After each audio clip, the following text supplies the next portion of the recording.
aware that this is a very special bird. But for those of you who don't know who I'm holding right now, I need to ask a question. So, first of all, what species am I? Because everyone's been asking me about a species, so I thought I'd start off with a joke, you know. Okay, so trick question. I'm a human, but who am I holding? Peregrine? I heard peregrine. Peregrine falcon?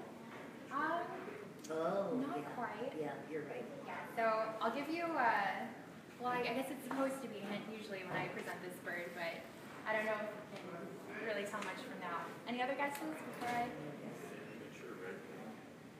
That's perfect, yeah. So I'm holding an immature red-tailed hawk. And so I'm going to show off his tail a little bit. Just going to slowly walk around. So you can see that he is a little deceptive. We do not have the red tail right now because he is an immature bird. He's only about 8 months old, less than a year, so he hasn't developed that fully beautiful, robust red color in his tail yet. But it's coming, don't worry. But I would like to introduce you to E3. This is our resident, or one of our resident red-tailed hawks, ambassador of the red-tailed hawk species for the Raptor Program, and just a lovely, wonderful presence over at the Raptor Barns. So before I get to talking a little bit about E3 and his personal story, I'm going to talk to you guys in general about red-tailed hawks, because they are an amazing, amazing species of raptor. So we'll start off with the basics. And since we don't get to show off red-tailed hawks this often or be this close to them, let's start by appreciating the shape of his body a little bit, because it can tell us a lot about his life history as well. So if you look at E3, our lovely red-tailed hawk, as I slowly move him, you'll notice that you can see his broad, rounded wings and short, wide tail. Does everyone see that? Can you see some nods? Yeah. And then so if I turn around over to the front, you can see that he has these nice, kind of thick, grabbing-looking toes. And so E3 is red-tailed hawk. So they're beauteos. Usually in hawks, they come in kind of two flavors. There's the accipiters, who are more woodland hawks that are built more for maneuverability around tree branches. And then we have beauteos that are soaring hawks. And the reason why they can soar so well is you can see their broad, rounded wings and that short, wide tail. So they're built just to fly above, usually in large, open, wide circles over nice, flat areas of land so that they can do their hunting. And again, with their feet, that has to do with their hunting practices as well. So the way that they'll usually hunt is they'll be perched up or flying around in a very, very high place. And then once they see any sign of movement of something that might be their next meal, what they'll do is they'll exhibit a slow, controlled dive, which I'm sure many of you have seen before. And so once they exhibit a slow, controlled dive, they'll subdue their prey on the ground and usually squeeze.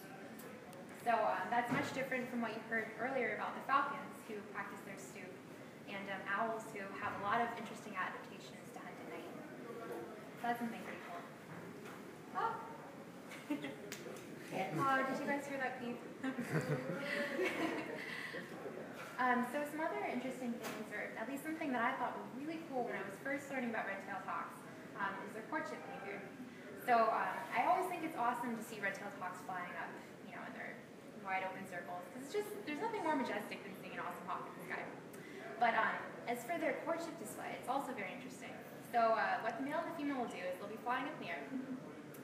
They'll do these long, like very, very kind of steep dives, and then come back up.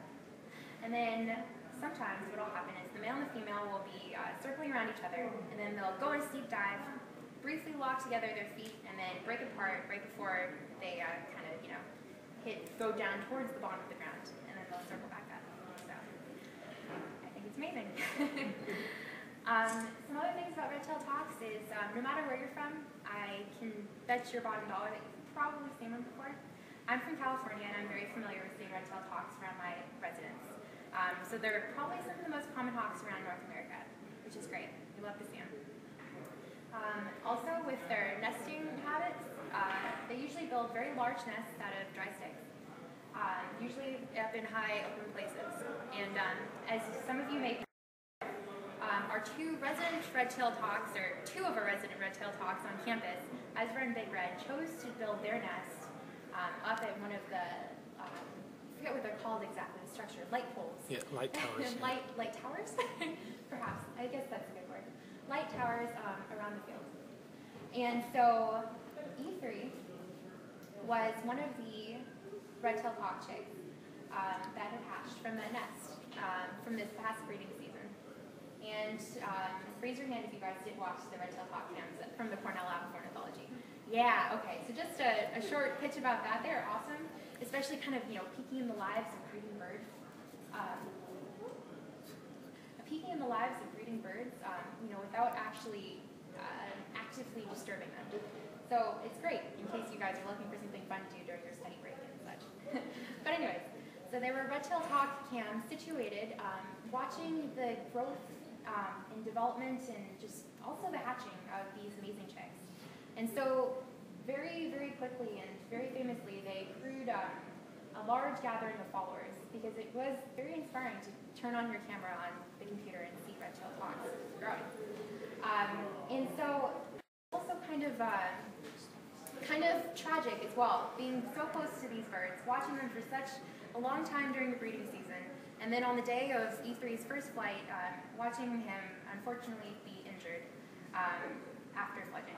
And so what happened was, on his first day of flight, he flew into an automated spinning structure fan and was very seriously injured with the flight. And so he was ushered right over to the wildlife hospital, and he went through a surgery. Unfortunately, it did not retain flight, so he is only partially flighted now because of that injury, because we weren't able to fix it so much so that he could be released into the wild. So he was deemed unreleasable, and as a result, we do have him as an ambassador of his species, along with our other red-tailed hawk owner over at the Raptor Center. But it is great to be able to teach people about red-tailed hawks so intimately with birds like this. So while it is tragic, I have to say that I've been very, very fortunate to be able to be in presence of E3. And I'll end on a happier note though. I saved my fun fact for last. So those of you who aren't red-tailed hawk fans, this is always my kind of fun crowd pleaser.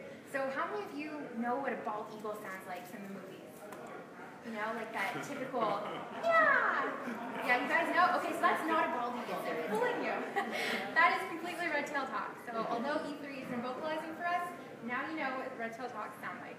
So. Did any of his siblings in the same clutch survive? Same clutch birds? Yeah, they... Yes. So they all flew okay and they were fine? Yeah, I'm looking over to our two. They're doing very well, actually. Yeah. The last time we saw one of them, E2, was November 3rd, I think, over behind Rhodes Hall. Oh, I thought it was E2. I mean, E2. No, this is E3. E3, sorry. I apologize. Yeah, so there's E1, E2, and E3. And he's E3. Yes, good. So 1, 2, 3, based on the number chick that they were designated in the nest, and then A, B, C, E for generation. Oh. Yeah, so many people think that E stands for egg, but it's a generation thing. It does get slightly confusing though. And he is wonderful on the glove, I must say.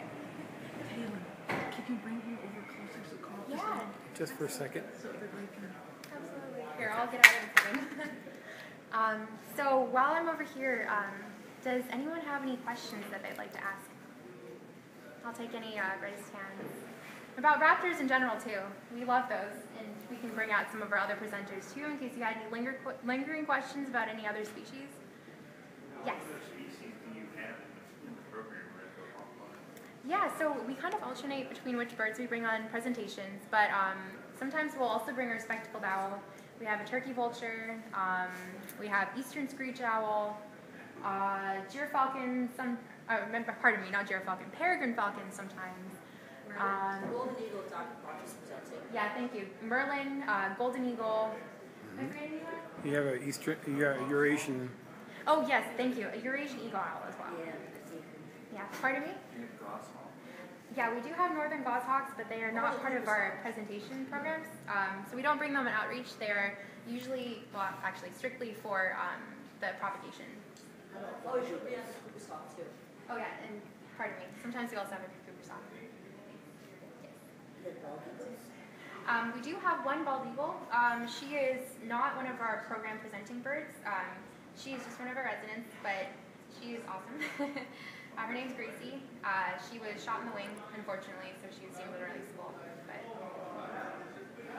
Taylor, can you describe his typical day? E3's Sunday's typical day? Yeah, of course. One of the wonderful things about the Raptor program is with our presentation birds, what we do is we will usually have daily feeders who are working with them daily. So one of the reasons why he's so comfortable on the glove right now is because he's used to being handled. So he's hand-fed every day by one single person, in which case it's one of the people in our program, because E3, of course, like all of our birds, is very special.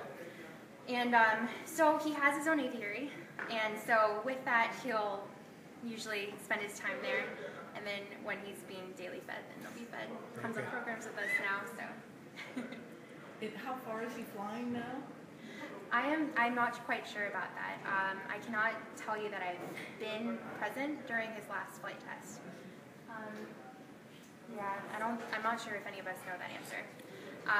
Because it's also stressful, that transition time between, because as a new program bird, we kind of try to limit the number of people that are handling the new presenting birds as often. So usually it's just one person who's working very intimately with them.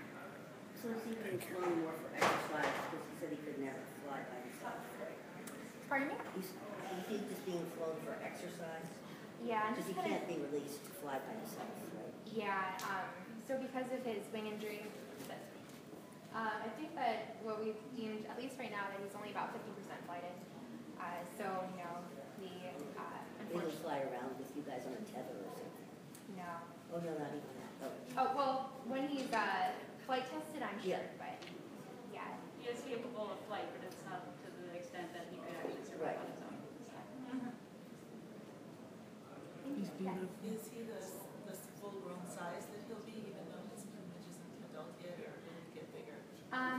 Yeah, I think, well, this is a cool trick that I learned. So for birds, as long as they have their fully developed feathers in, not necessarily the adult plumage, they're fully grown size. And so males and females are sexually dimorphic by size. So he's fully grown, but our female red-tailed hawk, Eleanor, if you guys come to another presentation, we'll see that she's quite a bit larger. Yes, so here's our but again, I will show off how he doesn't have the red tail quite yet. How long does it take to develop a full red tail? Can you get him? Pardon me?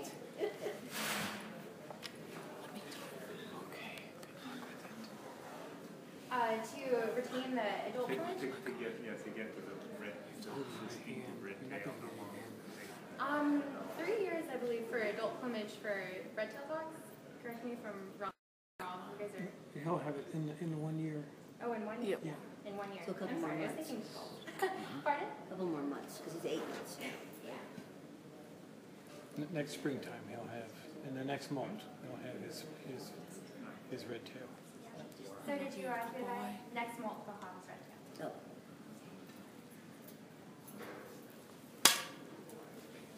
Any more questions?